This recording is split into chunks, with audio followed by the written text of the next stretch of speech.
President Trump delivered on his campaign promises, putting 25% duties on foreign autos and 10% on imports from all countries. But his decision to launch a surprise round of wide-ranging tariffs on allies and adversaries alike shocked investors and sparked recession fears. The markets are going to boom, the stock is going to boom, the country is going to boom. The president claims all is going according to plan and hit the links this weekend, though he was tracking headlines about China's decision to fire back with tariffs on all American products. We'll get the latest from President Trump's point man on tariffs, Commerce Secretary Howard Lutnick, and check in with the number 2 Senate Republican, John Barrasso. He's tasked with carrying out the other part of the president's economic agenda, sweeping tax cuts. House Republican Don Bacon and Democratic Senator Maria Cantwell will also join us. They want Congress to reclaim its authority over trade policy. Then, as the administration continues talks with Russia for a possible peace deal in Ukraine, we'll ask NATO Secretary General Mark Rutte what the budding relationship could mean for the future of the Western Alliance. It's all just ahead on Face the Nation.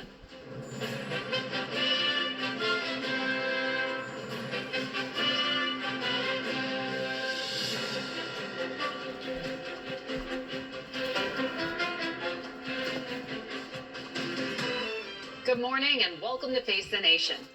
It is shaping up to be another turbulent week as President Trump's trade war with the world escalates. The global sell-off triggered by President Trump's tariff announcements wiped out more than $6 trillion of wealth from the U.S. stock market in just 2 days. In a social media post yesterday, the president urged the country to hang tough. All this as tens of thousands of people took to the streets yesterday from Washington, D.C. to Minnesota and Columbus, Ohio, protesting many of Trump's policies, Elon Musk, and tariffs. We begin this morning with Commerce Secretary Howard Lutnick. Mr. Secretary, welcome to Face the Nation. It's great to be here. We see about 60% of Americans have money in the stock market, which means that retirees could be just as concerned as hedge fund managers this morning. Did you expect this level of shock in the financial markets? Well, you've got to realize this is a national security issue. I mean, we don't make medicine in this country anymore. We don't make ships. We don't have enough steel and aluminum to fight a battle. Right? All our semiconductors are made overseas, so every button we press when we try to start our car or even use our microwave, these are all semiconductors. They're all made elsewhere. We've got to start to protect ourselves, and we've got to stop having all the countries of the world ripping us off. We have a $1.2 trillion trade deficit, and the rest of the world has a surplus with us. They're earning our money. They're taking our money. Right. And Donald Trump has seen this, and he's going to stop it. So it is going to be a big change. Of course it's going to be a big change, but the rest of the world has been ripping us off for all these many years. Donald Trump has seen it. He's spoken about it. I understand and he's just that. not going to take it anymore, and that's his model. And that was abundantly clear during the presidential campaign how much the president truly believes in tariffs and putting them at the center of his economic policy. But you saw absolute panic in the global markets. Did you expect that, or were you surprised? No, I think the point is you need to reset the power of the United States of America and reset it against all our allies and our enemies alike. The idea that all the countries of the world can run trade surpluses with America and buy our things with us. Remember, $1.2 trillion. In 1980, we were a net investor, meaning we owned more of the rest of the world than they owned of us. Yeah, it's a different world. It's a different market. Now they own $18 trillion of us net. So that means the rest of the every year when we run a $1.2 trillion deficit, the rest of the world buys $1.2 trillion of America, and it goes up and up and up, and eventually we're not going to own America, and we are going to be owned by the rest of the world. Imagine if we had a war and we can't build a ship, we can't fly a plane, we can't build our own planes, we don't have our own semiconductors. This is what the president is here to fix for America. It's in his hands, and he wants to fix America.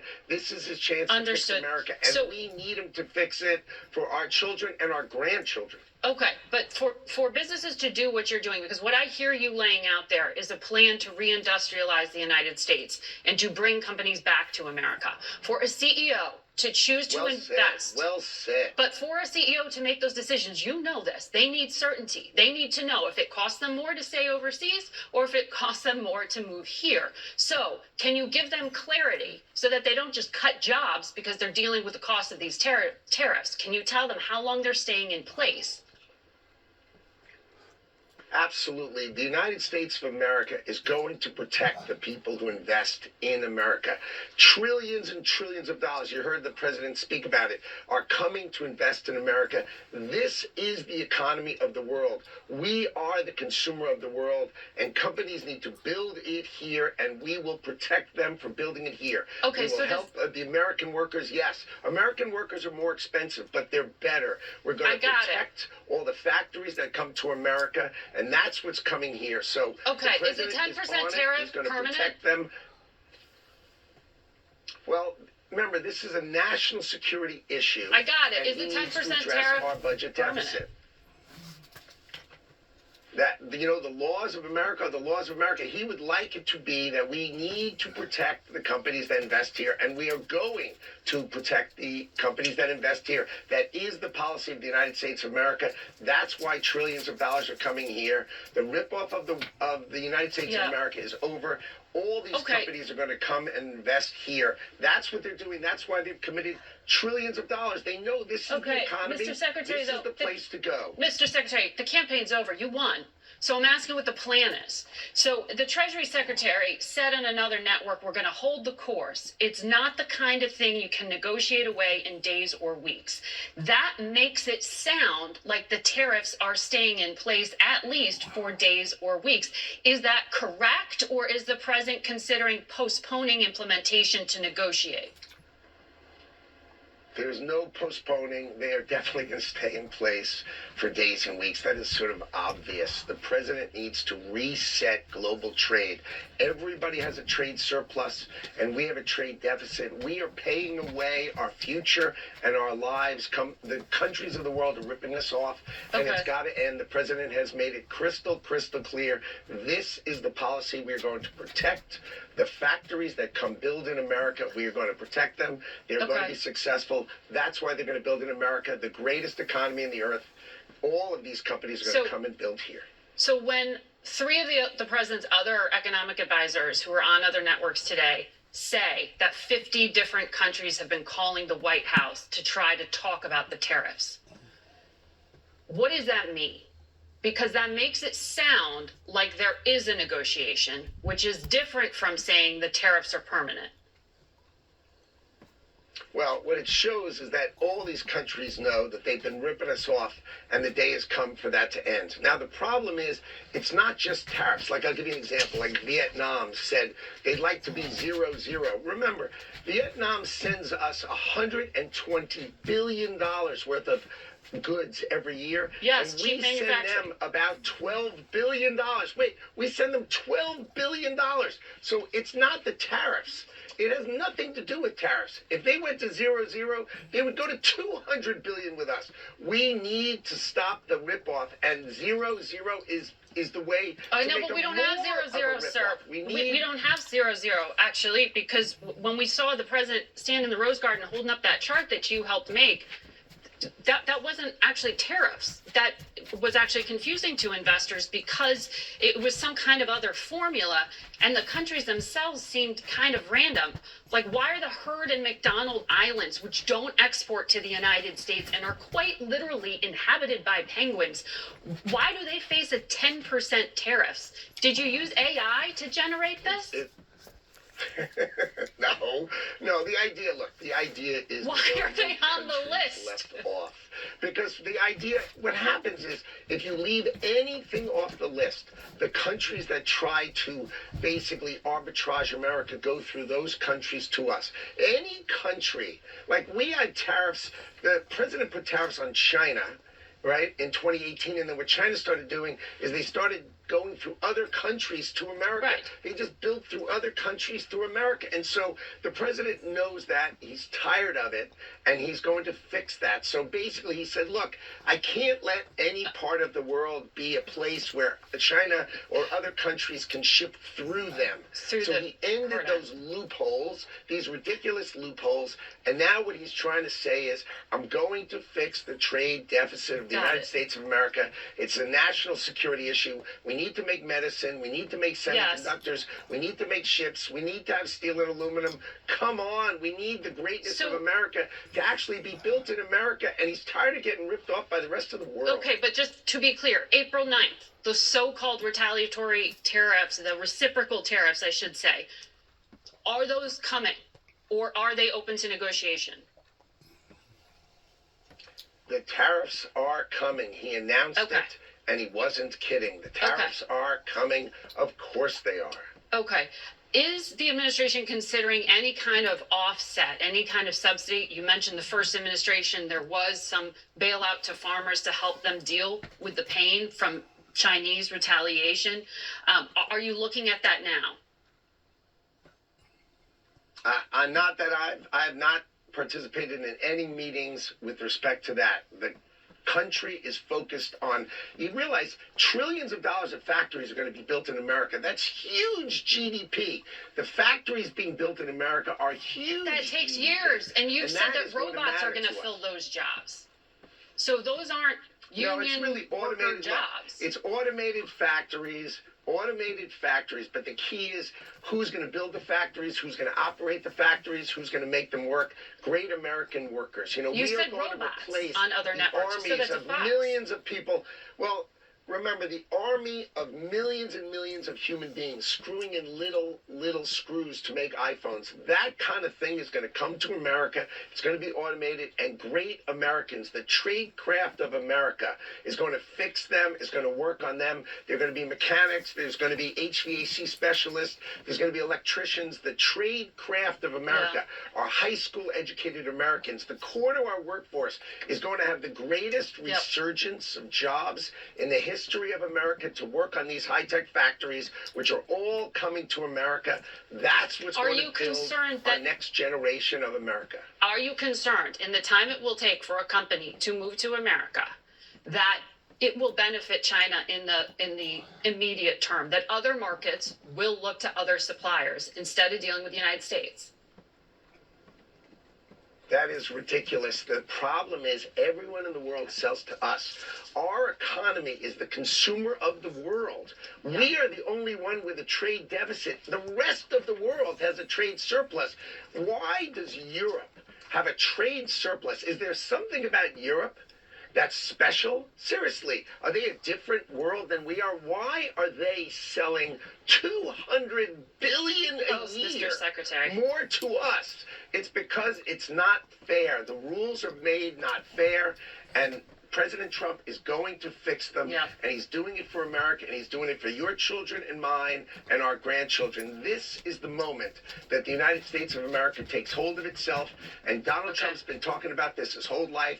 This is Donald Trump's agenda, and we're all here to help him execute it. And we will take him at his word quite literally. Thank you, Mr. Secretary, for your time this morning. Face the Nation will be back in a minute. Stay with us. At Ameriprise. Wow. That was a heated up interview, wasn't it? In terms of Let's back up a little bit. Back up. Right there. Bruce Guy. We're joined now by one of the top Republicans in the Senate, Wyoming's John Barrasso, the whip. Good to have you here in person, Senator. Thanks. Great to be with you. So I want to ask you about what the Secretary just laid out. He did not describe this as leverage to get to a deal. Sit down, Jack. So this, take them literally. The tariffs are here to stay.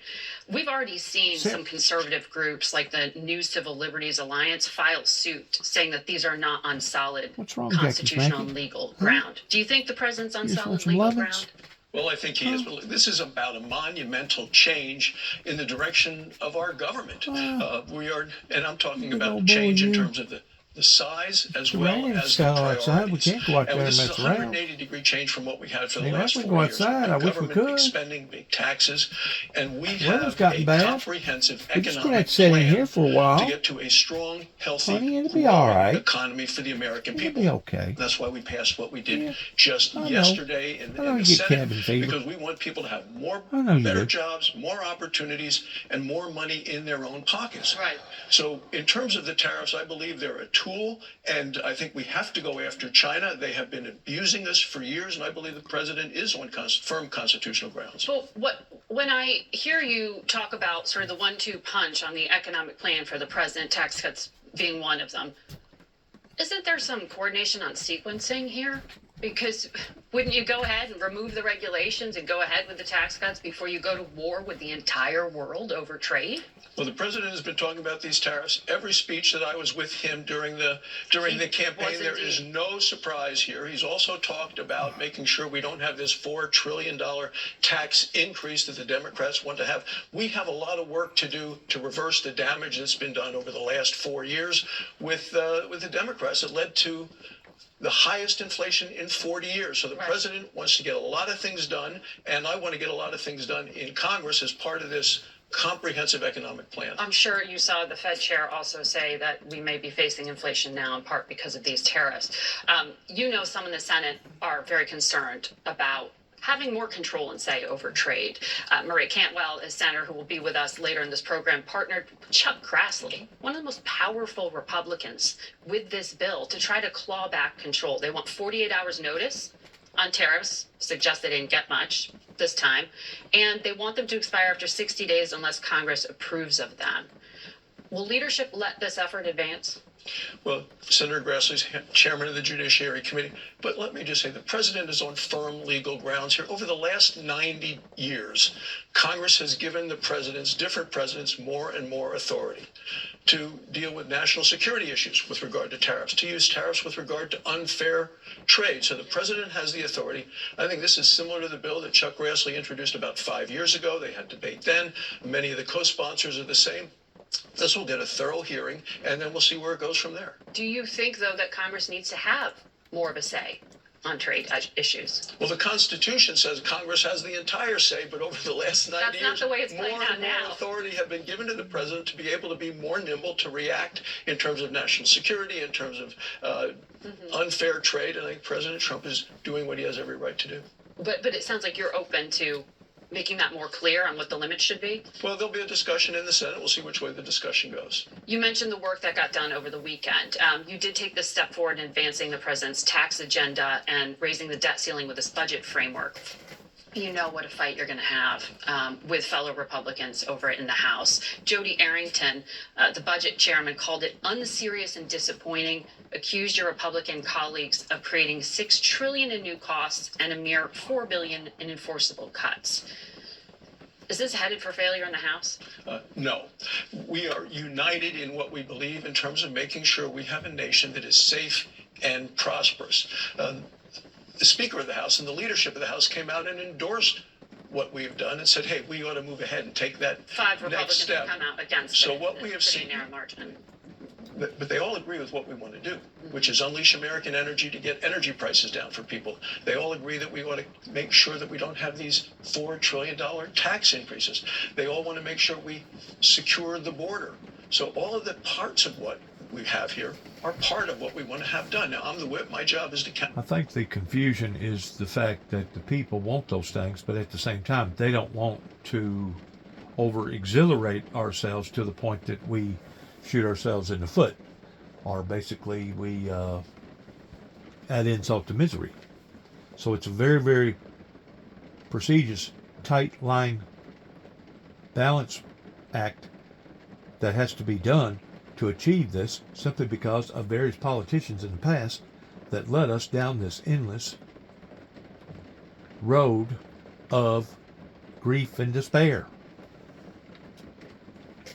To count votes, we need 51 in the Senate. They need 218 in the House. We have to iron out the differences and we're committed to getting it done. Well, we know they're short about 5 votes right now. So it sounds like if you have to take another bite at the apple, the reason that this matters so much is procedurally you've got to clear the way for all those big things you want to get done, like the tax cuts by September.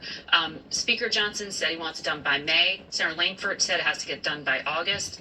Does all the instability speed things up for you? Well, I'm not worried about deadlines. I have an urgency to get it done as soon as we can so we can get these policies in place and also to provide the certainty to people who are worried. Are my taxes going to go up at the end of the year? They want to have the confidence that they're not going to go up. I think the more certainty we can provide to the folks around the country, that they will see that we have on the right path for a strong, healthy, growing economy. And we want to get the country back on track. And the sooner we can get this passed, the sooner we can reverse the damage the Democrats have done over the last 4 years. You got to get Speaker Johnson to wrangle those votes, though, which you admit they're not there right now. Well, we're going to put the language together. We do have to iron out the differences, and I'm committed to getting it done. So in about 18 months, Congress will face elections, these midterm races. Here's your fellow Republican, Senator Rand Paul. Historically, tariffs have also led to political decimation. When McKinley most famously put tariffs on in 1890, they lost 50% of their seats in the next election. When Hot Smoothie put on their tariff in the early 1930s, we lost the House and the Senate for 60 years.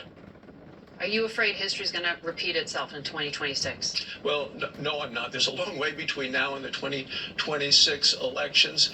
President Trump won based on 2 things: that the Democrats were the party of high prices and an open border. No one doubted President Trump's ability to get the border closed. 137,000 illegal immigrants in March of last year, Biden. This past March, down to 7,000. So he has been able to do that. The Republicans are going to be judged on the economy, which is why I'm not and the Fed concerned chairman about saying inflation is going to potentially go up, and there's great uncertainty. That's why I want to get this comprehensive economic plan in place as soon as possible. The certainty that the tax increases are not going to be there, the certainty that we have American energy and those jobs, the certainty we're bringing jobs back into the country, all of those things are going to make sure that by the election 18 months from now, that people say, yeah, we're on the right path. Republicans have gotten the country back. Country is back on track. I mean, right now, from I think it's even your own CBS poll, in terms of right track, wrong track, right direction, wrong direction, we're at the highest we've been in 20 years in terms of the direction the country is heading. But that was pre-tariffs. Senator Ted Cruz said this. Tariffs are a tax on consumers, and I'm not a fan of jacking up taxes on American consumers. So my hope is these tariffs are short-lived and they serve as leverage to lower tariffs across the globe. There's a lot of concern, including from your old friend Mitch McConnell. When do you get concerned that this is going to hurt the economic story you're trying to tell? Well, you won't be surprised. Ted and I were on the floor just 2 in the morning. I said, I bet Margaret's going to show that tape of what you just said about tariffs. And we joked about it a little bit, but there is concern. There's concern across the country. People are watching the markets. This is not a surprise. The people are concerned about this. 401ks, retirement plans, they do the best when we have confidence in the future, when we have a strong, healthy, growing economy. And that's why we have a comprehensive economic plan to deal with all of this, to making sure that taxes don't go up, to cut so much of this reckless Washington spending. People saw the list of all of the terrible things we've been spending money on in the last 4 years, and people were offended and angry at that. What we're doing is also cutting a lot of this reckless Washington spending, get people more money in their own pockets. Markets move a lot faster than Congress does, Senator. So you've got your work cut out for you, but we appreciate you laying out the details for us. Thank you. We'll be right back with a lot more Face the Nation. Stay with us.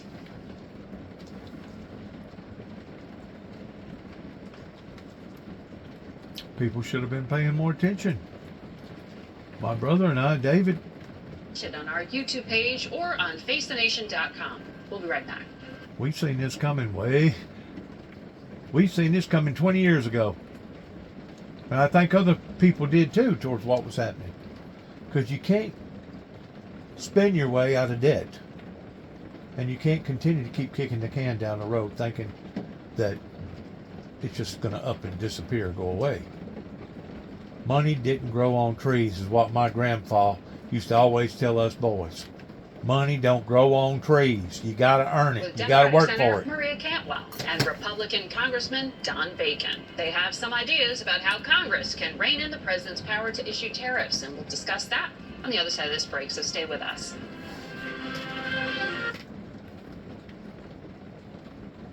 Just keep going. Going. Oh, right there. Yes, 12.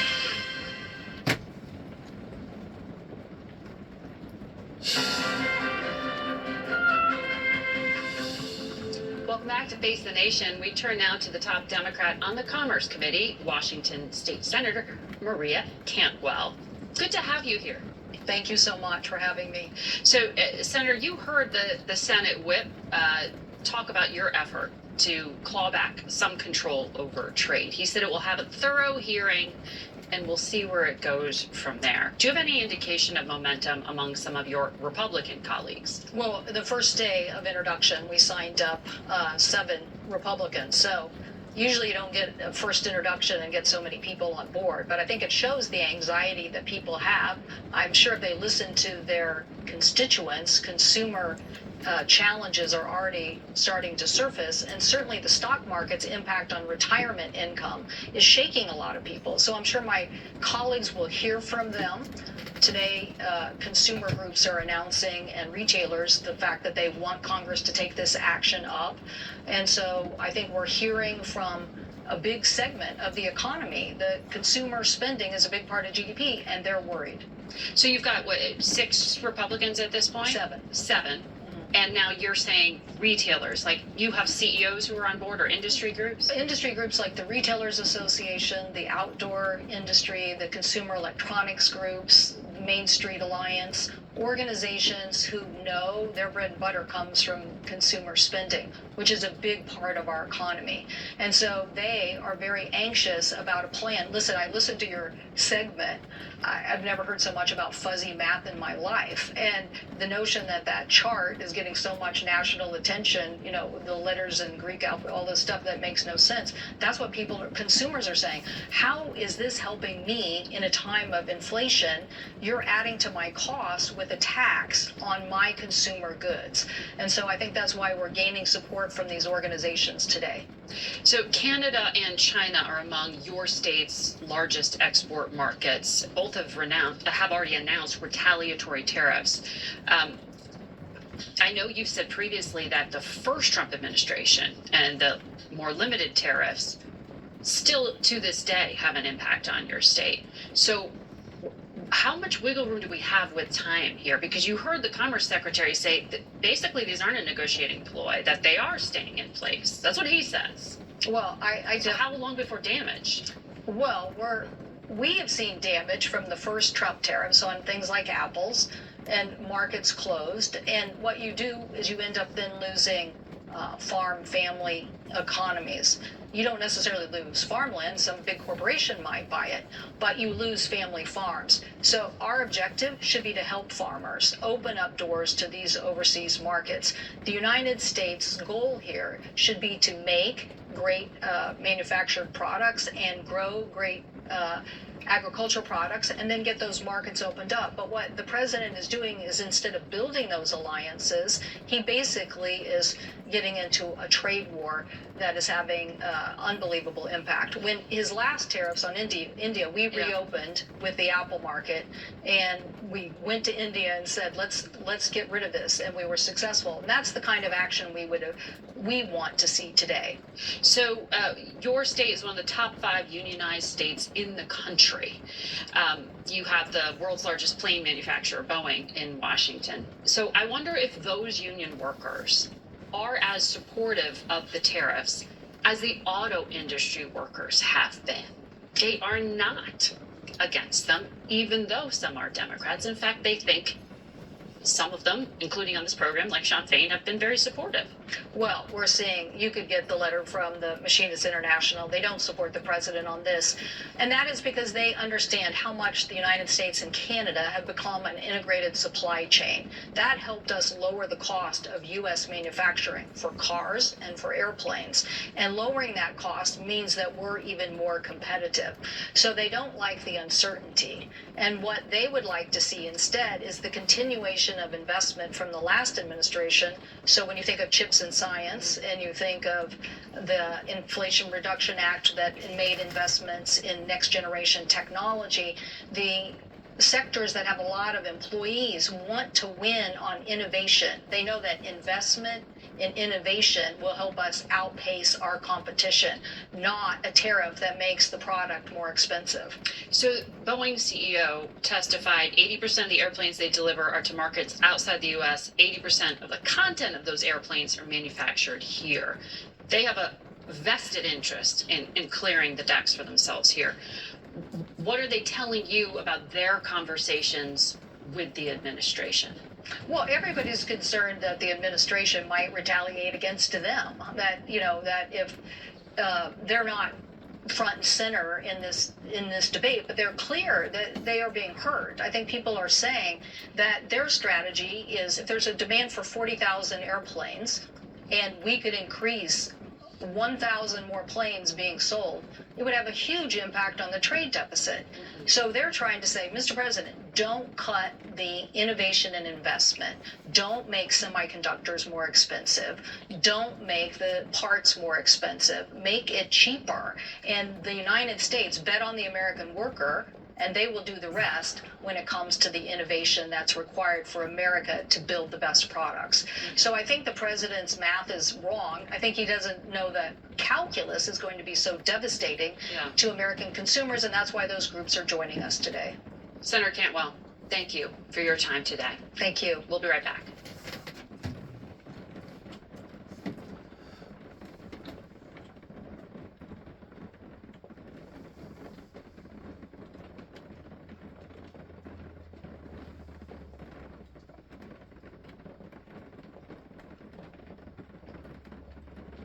And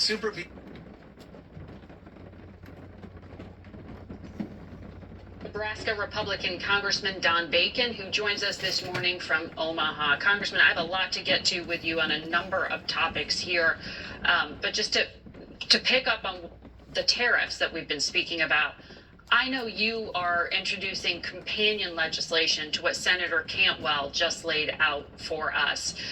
But as I understand it, in the House, Republican leaders have already restricted the ability to rein in changes to the Mexico, Canada, and China tariffs. They tucked language into the continuing resolution. Does that get in your way when you are trying to now claw back some congressional control of tariffs? Well, first of all, good morning, Margaret. Thanks for having me on.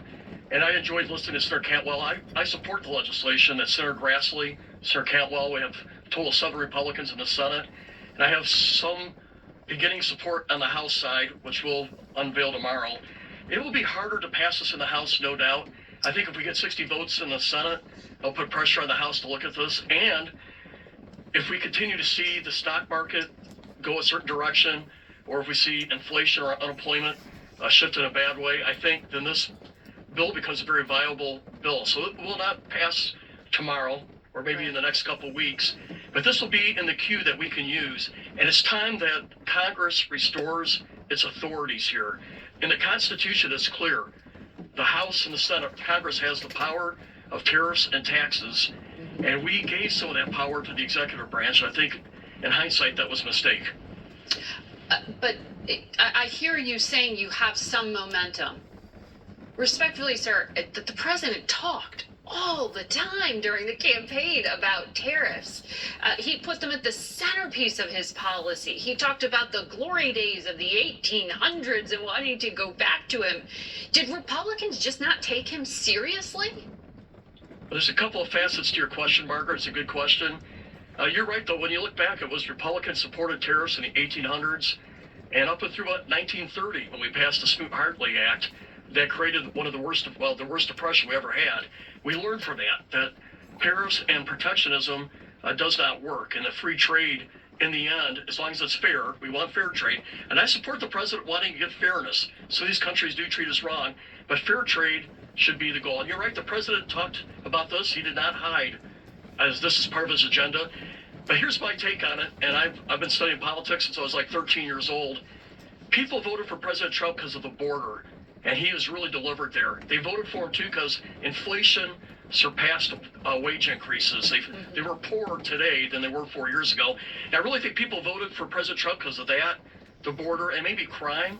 They saw crime in the big cities.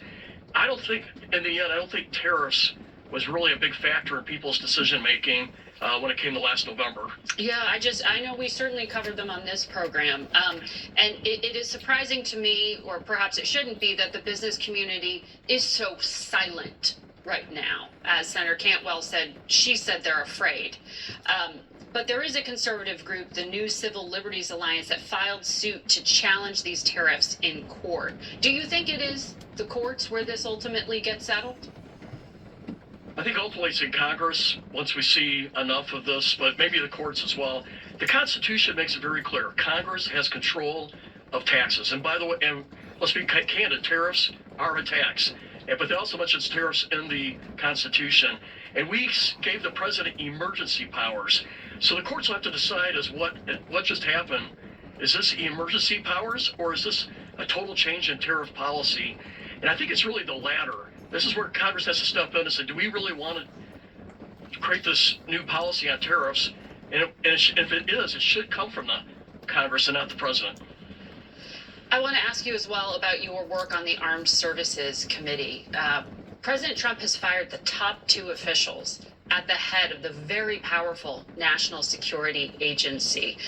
It's one of the most powerful intelligence agencies we have. It vacuums up information around the world through wiretapping, signals intercepts, and they work with the military, with Cyber Command. Have you received any explanation to Congress as to why General Hawk, the 4-star general unanimously confirmed to the job, was suddenly dismissed? Margaret, I have not, but let me just comment on this. General Hawk is the absolute best leader in the U.S. military to lead Cyber Command and National Security Agency. He commanded both, because half of Cyber Command relies on NSA to be effective in cyber operations. So you have to have this team. He was in charge of both. He served 34 years in the military, and his entire career was working signals intelligence or cyber operations. Frankly, he is the best that we had. And they also fired the number 2 person at National Security Agency without an explanation. I will tell you, this puts us back. It hurts us. I will tell you, Russia and China today are laughing at us because we just fired the absolute best leaders, the most qualified guys that we spent 3.5 decades preparing to have this role, and he's gone. And it's heartbreaking to see that decision was made without explanation, and it hurt us. And our reporting as a network is that it came as a decision following an Oval Office meeting with a right-wing activist named Laura Loomer, who has spread conspiracy theories about 9/11, said anti-Muslim, anti-immigrant things, racist things. It also happened as at least 6 other National Security Council officials at the White House were dismissed on the advice of Laura Loomer. I'm wondering, again, respectfully, sir, Republicans are controlling, you have oversight. Are there going to be hearings on this? Are there other Republicans who are concerned and going to do something about it? I'm sure there'll be some oversight. I'm the chairman of the cyber subcommittee, and so I will guarantee you that we will have various military leaders, we'll have the Secretary of Defense speak to us, and he will be asked about this. Did he even know? I don't know that he know, but we'll find out when we ask him. But they'll say that this is the president's right, and the president does have constitutional right to do this, but does it make it appropriate? Or, okay, he may have the constitutional authority to do it, but does it make it right? And in the end, I'm going to make it clear, we just removed the most qualified military leader that we had to run Cyber Command and NSA, and we will ask about it. Now, we have oversight. Doesn't mean we can. The president does have the constitutional authority to do this, but we have an opportunity to probe into this and ask why. And I have a responsibility to make clear this is wrong. It hurt us. It hurt our country. Very quickly, do you think it is so that the president can split up those two commands and put someone of his own choosing, a political ally, at the top of the NSA? You know, it's possible. I know that's out there, but I would say that's a mistake.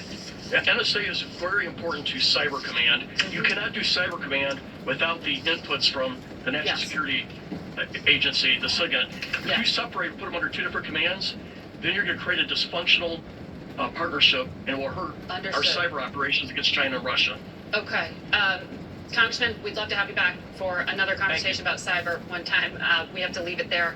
We'll be back in a moment.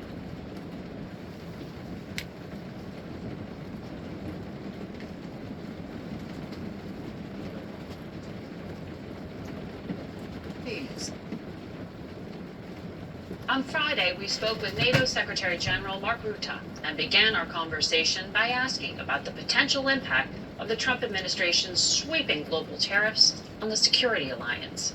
There are tensions between allies because of this tariff question, but this is not concerning the alliance as a whole, because there will be potentially impact on the economies, but not to an extent that it will impact our collective defense. That's my firm conviction. The next summit is now going to be held in June, and leaders there are expected to hike the military budget spending goal from 2% to 3%. The Trump administration wants it all the way up to spending about 5% on a country's own defense. How do you convince members to spend more to counter the threat from Russia at a time when the U.S. is going closer to it and the U.S. is putting economic pressure on Europe? What Trump has done since he came into office is break the deadlock when it comes to this terrible war in Ukraine, because we've got to stop the killing. We've got to stop the fighting, and I commend him for that. And then when it comes to defense spending, the last couple of months, here in the European side of NATO, it is staggering the amounts of billions coming in. But we have to continue doing this because, as I said in December, if we would stick to the old 2%, we cannot defend ourselves here in 3 to 5 years. But at the same time that President Trump is calling for a peace deal in Ukraine, there is this parallel, separate effort to repair America's relationship with Russia.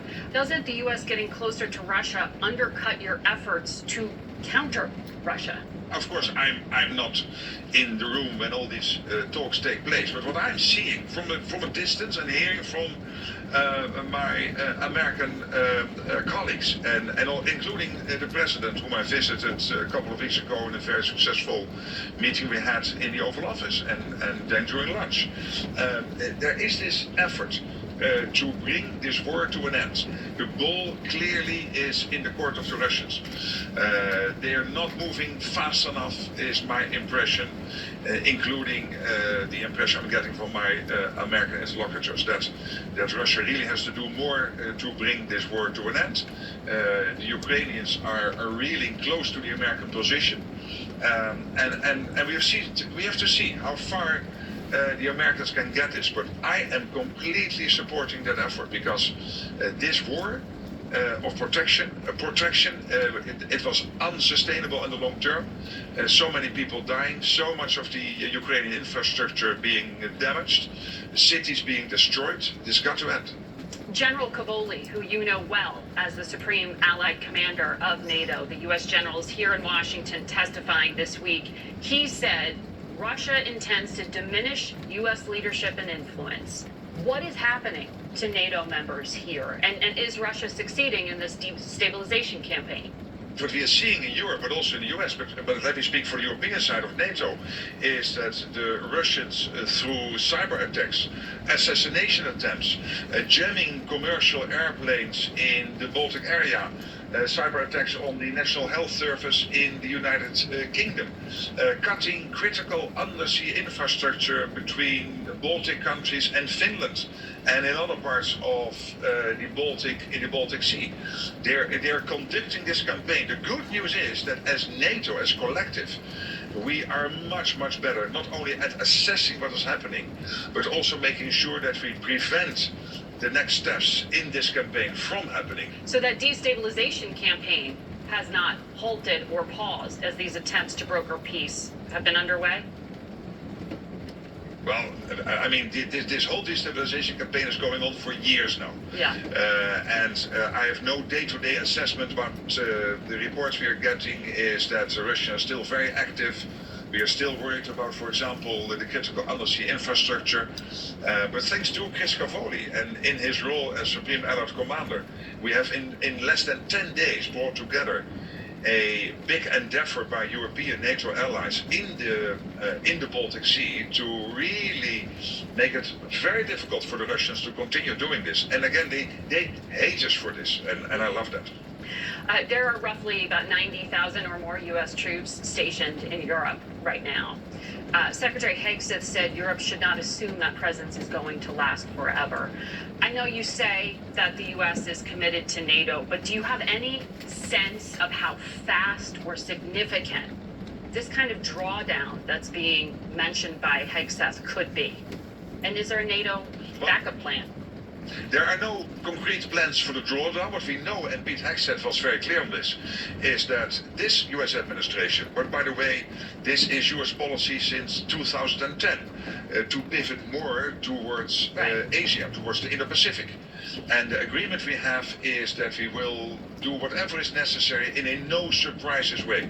I completely acknowledge the fact that the United States has more theaters to attend to, not only the Euro-Atlantic, but also the Indo-Pacific. And by the way, also thanks to President Trump and his position on this, as NATO, we will be more and more active in the Indo-Pacific with our partners. I will visit Japan next week to have my meetings there with the senior leadership to see how we can intensify that strong relationship we already have with the Indo-Pacific.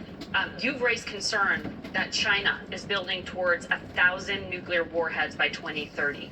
Is that a direct threat to NATO? It is a direct threat to the stability in the whole world, including NATO territory, absolutely. They have now more Navy ships sailing than the United States. We have a problem, the United States part of NATO, the Canadian part of NATO, European part of NATO, that we are not producing enough defense industrial products. We are producing in a full year in ammunition what Russia is producing in 3 months. That's totally crazy. And that's why the President and I discussed, and the other senior leaders in the US and I discussed also with European allies, that we have not only to ramp up spending, but also the defense industrial production. That includes cutting the red tape, both in the US and here in Europe. All right, just to quickly clarify, that China's nuclear arsenal is a direct threat to NATO. Well, it's there not to be used against China, but I would say more generally, let's not be naive about China. The build-up of their armed forces is taking place at a pace which is incredible. And when we talk about Ukraine and bringing Ukraine to a durable end and a peace, a durable peace in the end, let's not forget that Russia is working with North Korea and China and Iran. And that in the end there is an audience of one watching what comes out of this. And that is the first secretary of the Communist Party of China, Xi Jinping. And he will assess, when there is a deal on Ukraine, who comes out on top. Is it the West or is it Russia? And if it is Russia, he would get his thoughts going about his territorial claims in the Indo-Pacific. So there are big risks involved. And that's why we have to bring Ukraine to a peace which is lasting. And Putin will never try this again. You can see our full interview on CBSNews.com and on our YouTube page. We'll be right back.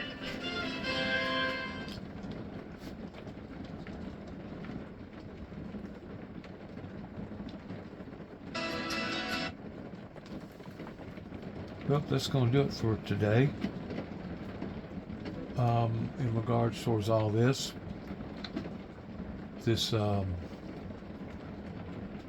uncertainty, I guess would be the right word.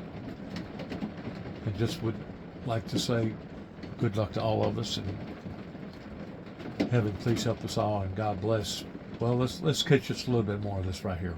Hang on just a second. Please wait. Making it so that we can actually even address this issue for the entire Congress. So it excludes us from being able to continue to actually work on this. It's unacceptable that he is unwilling to not only represent his members, but also address the needs of the workplace and for new parents.